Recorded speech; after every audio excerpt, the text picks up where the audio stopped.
Guys, just before we get into today's video, I do want to give a quick plug to a very new channel that I'm working on. It's a business-themed channel, and we cover topics like why the £50 note in the UK is pretty much just for criminals, why US public transport sucks so bad, and things like that. I actually recently made a video on that channel about this guy who wanted to invent this sock that would prevent trench foot, but ended up making something completely different and kind of useless. And I want to play you a clip from that video. But before we do, I'll just say that it's quite different to my normal stuff, like the stuff on this channel. And if you want me to just give you the facts really straight and you hate fun, you're not going to like this new channel. But if you like facts and if you like fun, you'll probably like it. Here's a quick clip. Can you imagine like working for like the Department of Defense or whatever, and it's like, we've got this huge medical problem. People's feet are rotting off in the trenches.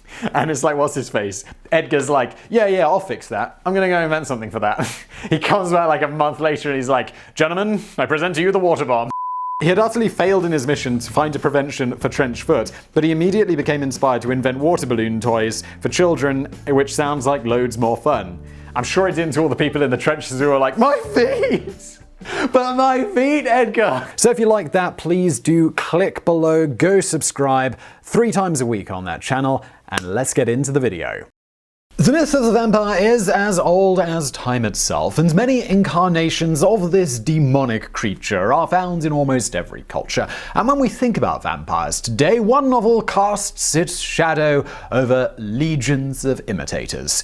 Dracula the Undead. One man, a former civil servant, theatre manager, and part-time writer, condensed into one single work of fiction all vampiric lore as we know it today. This is the story of Bram Stoker, what came before and after Dracula, and what relationship in particular may have given him the inspiration he needed to resurrect the vampire.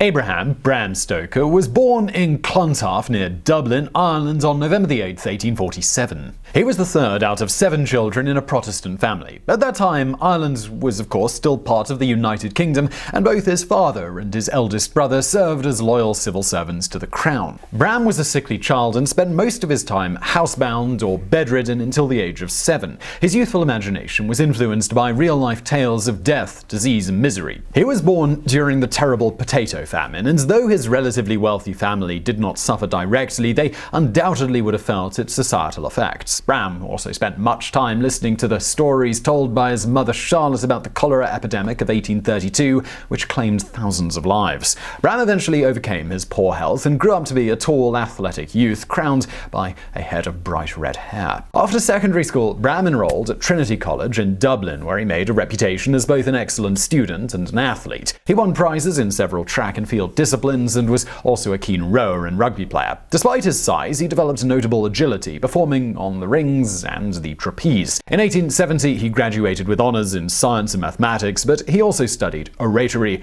and history. After graduating, he entered the Irish Civil Service, where he served for 10 years as Inspector of the Petty Sessions. The Petty Sessions were 600 magistrates' courts scattered all over Ireland, dealing with minor penal and civil cases. Stoker's task was to oversee that they functioned correctly, a mammoth task certainly. Despite the heavy workload, the young civil servant found the time to vent his passion for writing and succeeded in publishing some short stories in 1870, such as The Crystal Cup in 1872 and his first horror tale, The Chain of Destiny, in 1875. During the same year, Stoker also penned his first novel, The Primrose Path, serialized in the magazine The Shamrock. The work is a melodrama about an honest carpenter from Dublin who moves to London to work at a rundown theatre. There are no horror or supernatural elements here, just a vivid description of how a good man can be brought down by the evils of alcohol. Stoker's writing extended into non-fiction by the end of the decade. After years of managing the Petty Sessions, Bram felt the need to write a sort of manual for the court clerks. So in 1879, he published The Duties of Clerks of Petty Sessions in Ireland. This book may sound dull to those who are not passionate about law, but there is an interesting section about the treatment of dangerous lunatics in court. Maybe an early inspiration for some of Dracula's characters, perhaps. Maybe Renfield and Dr. Seward. During his decade in the civil service, the energetic Bram also indulged in a love for drama and theatre inherited from his parents. His knowledge of the stage was sufficient enough that he landed a side gig as a theatre critic for the Dublin Mail. His writing extended to other genres, and he published an article defending Walt Whitman's collection of poems, Leaves of Grass, which was considered controversial at the time. Bram would later meet and befriend Whitman, one of many literary giants to form a bond with Stoker. Their friendship, it started with a controversial letter, but more on that a bit later. In 1876, Bram Stoker met for the first time the famous actor Henry Irving. The actor had read some of Stoker's favourable reviews of him and wanted to meet the critic. The two became close friends, starting a relationship that would change Stoker's life. Now, we don't know of any of Bram's romantic relationships until this point, but he would soon catch up. Bram became entangled in a love triangle with a girl called Florence Balcombe. The third vertex of the triangle, well, that was none other than fellow Irish author Oscar Wilde. In 1878, Florence made up her mind. She chose Bram over Oscar, and the two married on the 4th of December. But Stoker and Wilde, they actually remained good friends, with Bram being a regular in Oscar's literary circle. Now, we may be looking too hard for clues here, but isn't there a similar situation in Dracula, when Mina's friend Lucy is courted by Dr. Seward, Quincy Morris, and Lord Holmwood, with the three remaining good friends despite their romantic rivalry? Well, that same year, Henry Irving invited Stoker to London with a job offer, becoming his manager. Bram eagerly accepted, running the affairs of both Irving and his theatre, the Lyceum. Their working relationship continued until Irving's death in 1905. For the moment, though, let's stick to the Stokers. In 1879, they welcomed their only child, Irving Noel, named after his godfather, Henry Irving. The boy's birth must have inspired Stoker, as 3 years later he published Under the Sunset, a collection of tales for children. In 1890, Stoker published his second full-length novel entitled The Snake's Pass. This is the only of Stoker's works to be set in his native Ireland, and one can see the shadow of supernatural elements beginning to creep in as we follow a young English gentleman in his quest for a treasure supposedly hidden by St. Patrick after his battle with the King of Snakes. The novel also delivers subtle hints rebuking English intrusion in Irish society. Even as a former loyal civil servant, Stoker did not hide his support for Irish Home Rule and eventual independence from the United Kingdom. It was only after The Snake's Pass was published that Bram Stoker began working on his immortal masterpiece, Dracula. I've already hinted at a couple of possible real-life inspirations for the novel, but it's time now to look at the man who may have possibly inspired the Count himself, Stoker's employer and friend, Henry Irving.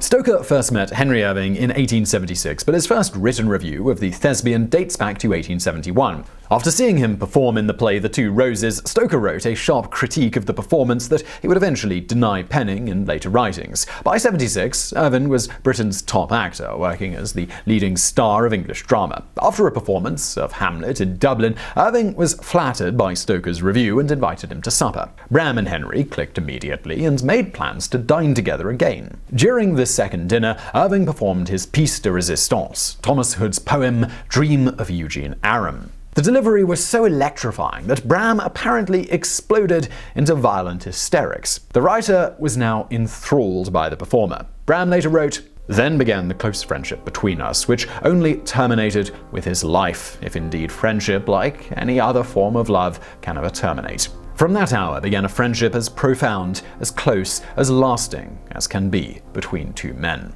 Their professional relationship, though, that started 2 years later in 1878 when Irving took ownership of the Lyceum Theatre in London and invited Stoker to join him. He would manage both the theatre and Henry's career. On the 14th of December, 10 days after marrying Florence, Bram eagerly accepted the invitation and he moved to London. This move suited both newlyweds. Bram was eager to establish fruitful connections for his literary career, while Florence was looking forward to leaving a mark on London's social scene. Bram threw himself with such energy and dedication into the new managerial work that it's a wonder that he could do some creative writing on the side. In fact, he spent most of his time writing letters on Irving's behalf, even up to 60 a day, sorting out the daily admin tasks required by the theatre, or less often, acting as tour manager for Irving himself. Stoker's passion and skills did not go unnoticed. Even newspapers of the time, usually more focused on the star actors rather than their entourage, celebrated Bram. The Chicago Daily News in 1888 wrote, Mr. Irving's great success in this country has been due to a very considerable extent to the shrewd management of Bram Stoker.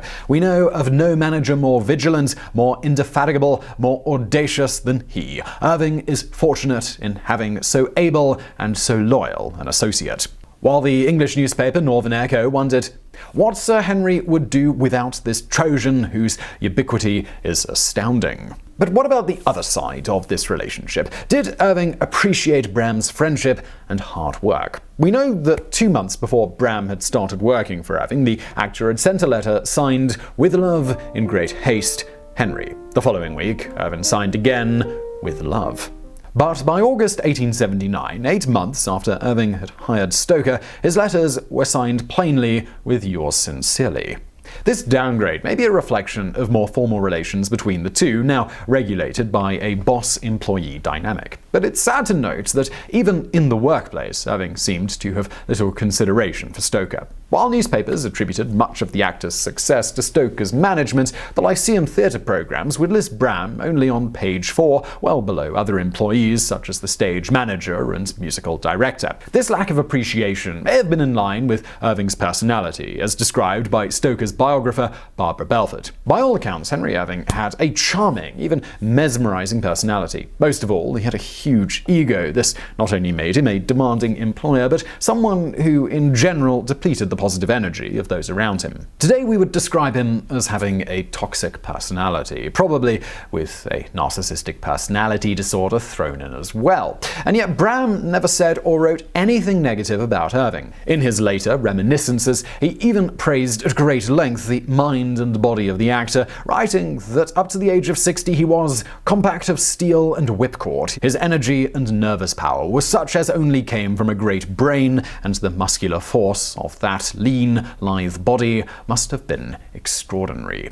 Excerpts such as this one have led to speculation on whether Bram Stoker was a closeted gay man in a marriage of convenience with Florence, but actually rather in love with his actor friend and employer. The questions will remain unanswered, as there is no certain proof of Stoker's true sexual preferences. However, prior to the Irving years, one particular piece of writing could be seen as proof of Stoker's homosexuality or bisexuality. On Valentine's Day, 1876, Bram wrote a letter to American poet Walt Whitman, himself rumored to be a homosexual or bisexual man. Stoker's letter was to express his ecstatic admiration at the collection of poems Leaves of Grass. The last paragraph reads as such: "How sweet a thing it is for a strong, healthy man with a woman's eye and a child's wishes to feel that he can speak to a man who can be, if he wishes, father and brother and wife to his soul. I don't think you will laugh, Walt Whitman, nor despise me, but at all events I thank you for all the love and sympathy you have given me in common with my kind." The phrase "a woman's eye" may be a clue, but again, there is not concrete evidence. If Stoker was a closeted homosexual, this would only add to his anxiety and sense of inadequacy. Let's not forget that homosexuality was still considered a crime in Victorian Britain. These feelings, at least according to one critic, may have also crept up in Bram's most famous novel. So let's take a look at how Dracula came to be and how it can be interpreted.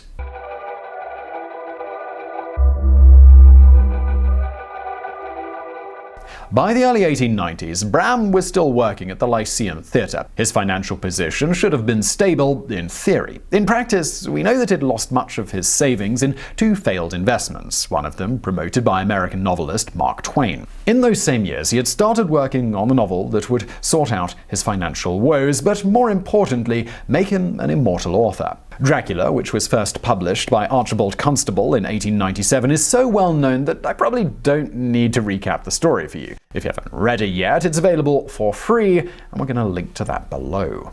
So what inspired the characters, plot, and themes of Dracula? On a literary level, the 19th century had already offered some examples of vampire fiction. 1819's The Vampire by John Polidori first introduces the trope of the vampire as a mysterious and charming aristocrat with a mesmerizing personality whose victims find him difficult to resist. On a more graphic level, it was the 1845 Gothic serial Varney the Vampire that popularized the idea of vampires having fangs and leaving bite marks on their victims' necks. Finally, Calm Miller, by fellow Irish author Sheridan Le Fanu, attributed to vampires the power to metamorphose into animals and popularized the concept of a vampire expert who knows the secrets to slay the undead. More subtly, Le Fanu introduced the concept of vampirism as a metaphor for seduction or even just for intercourse. One of many interpretations of Dracula envisions this character as a sexual predator who fixates on female victims. Stoker combined all these elements with other aspects of vampire lore, establishing the definitive collection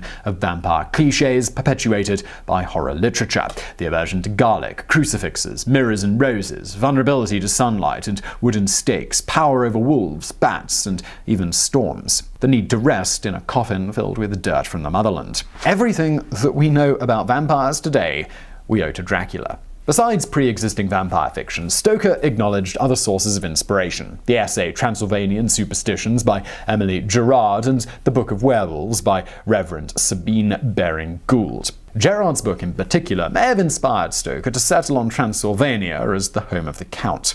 Finally, Irish folklore may have played a part in stirring Stoker's tastes towards the supernatural. Bram himself reported growing up on traditional tales told by his mother of banshees, changelings, malicious pixies, and shapeshifters who trick humans into giving them their souls. In addition to literary predecessors, Stoker conjured plot points and character features from real life, and I've already mentioned a couple of events which may have ended up in his masterpiece. As for the protagonist, it is certain that Vlad Tepes Dracul, the military leader, was a key influence on the sanguinary nature of Dracula the Vampire. This is even acknowledged in the novel when Dracula mentions his wars against the Ottoman invaders and the betrayal of his brother Radu. But a big stamp on Dracula's appearance and personality almost certainly came from Henry Irving. What did Henry look like? Well, here is Bram's description. His face was a very strong, aquiline, with high bridge of the thin nose and peculiarly arched nostrils, with lofty domed forehead and hair growing scantily round the temples but profusely elsewhere. His eyebrows were very massive, almost meeting over the nose, and with bushy hair that seemed to curl in its own profusion. Matches the portrait, right? Well, I must confess I just tricked you. What I read is a description of Dracula straight from the novel. Barbara Belford again supports the idea that Irving is Count Dracula. Somewhere in the creative process, Dracula became a sinister caricature of Irving as a mesmerist and depleter, an artist draining those about him to feed his ego. It was a stunning but avenging tribute.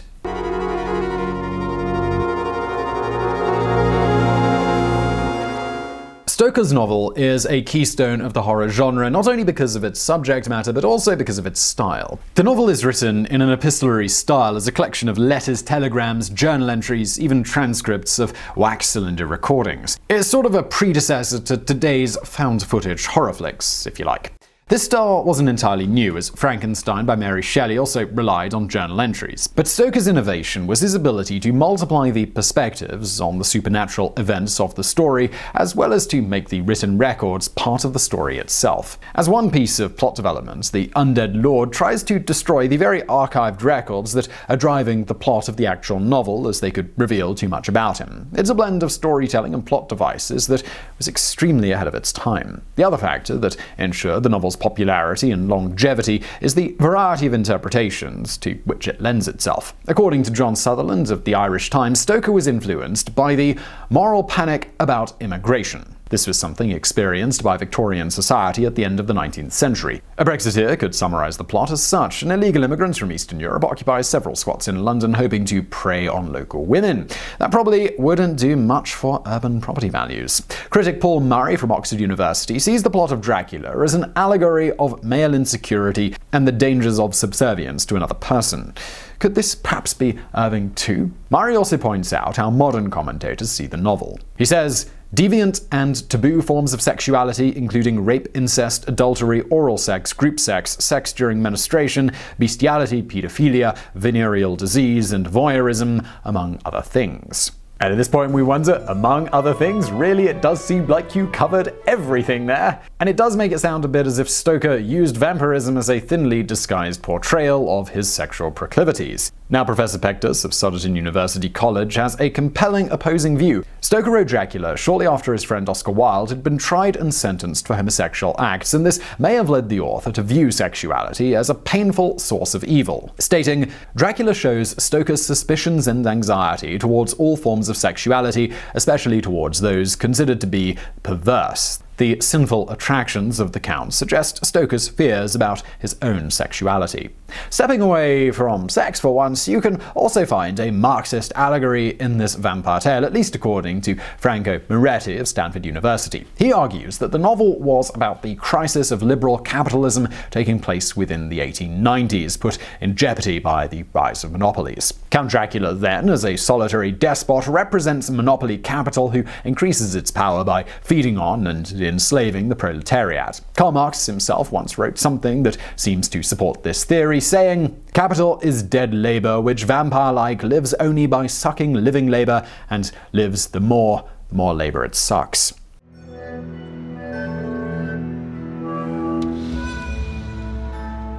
The publication and early success of Dracula brought enormous attention to Bram Stoker. He had clearly got his break, and he was going to exploit his intellectual property as much as possible. Stoker immediately understood the theatrical potential of his novel, but before he set off to work on an adaptation, he decided to stage a public reading at the Lyceum, a common tactic to secure copyright for stage purposes. Bram offered to give Henry Irving the lead role. It would have been the perfect casting, but he refused. However, he did attend the reading. And what did he think of it? Well, it was dreadful. This was the start of a rift between the two friends. The gap widened when Irving's son Lawrence joins the Lyceum Company in 1898 as a director and playwright. As is only natural, Henry started paying more attention to his son's own advice than Stoker's.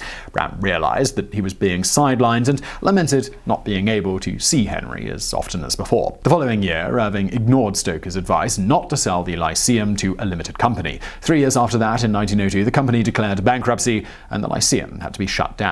On October 13th, 1905, Henry Irving suffered an onstage stroke and died that very day. His will did not make any mention of the man who had been his loyal friend and manager for almost 30 years. Shortly afterwards, Stoker also had a stroke, but he partially recovered and went on to write a biography about Henry. He said it was called Personal Reminiscences of Henry Irving. Beyond the Irving biography, Bram had not neglected his fiction writing, alternating horror with romance. His novels of mystery and horror include The Jewel of Seven Stars from 1903, a tale of adventure and romance set in Egypt, and The Lair of the White Worm from 1911. This is perhaps his most famous novel, beside Dracula, as it was popularized by Ken Russell's film adaptation of 1988, starring a young pre-rom-com Hugh Grant. Lair of the White Worm bears some similarity to Dracula, as victims are found with bite marks on their necks, and the main antagonists are scheming aristocrats with supernatural powers. But here, the ultimate foe is a giant worm with glowing eyes, which is ultimately defeated, spoiler alert, with a lot of dynamite. Overall, the plot of the novel is muddled by unnecessary characters and dead-end subplots, which may have been a consequence of Stoker's declining health. He never fully recovered after the 1906 stroke. In fact, Stoker continued to suffer from more strokes as he aged, until a final one claimed his life on April 20th, 1912. That is, at least according to his obituary. According to Daniel Farson, Stoker's grandnephew, the death certificate reports as his cause of death locomotor ataxia, also known in the early 20th century as general paralysis of the insane, a condition associated with syphilis. Stoker's definitive cause of death is still open to speculation today, as is the case with, many other aspects of his life. So what was the true nature of his relationship with Henry Irving and with Walt Whitman, or maybe even with Oscar Wilde? What hidden messages lurk between the lines of his work? Well, maybe we'll never know, but that isn't necessarily a bad thing. The man left us something more meaningful to focus on. A masterpiece called Dracula, a mirror disguised as a novel that can show us what we fear or desire most of all. So I really hope you found that video interesting. If you did, please do hit that thumbs up button below, and don't forget to subscribe. We got brand new videos just like this 4 times per week, Monday through Thursday. So subscribe, hit that bell so you find out when we put out a new video. Also, why not visit our sister channel called Geographics? This channel is about people, that channel is about places. There is a link to that below. And as always, thank you for watching.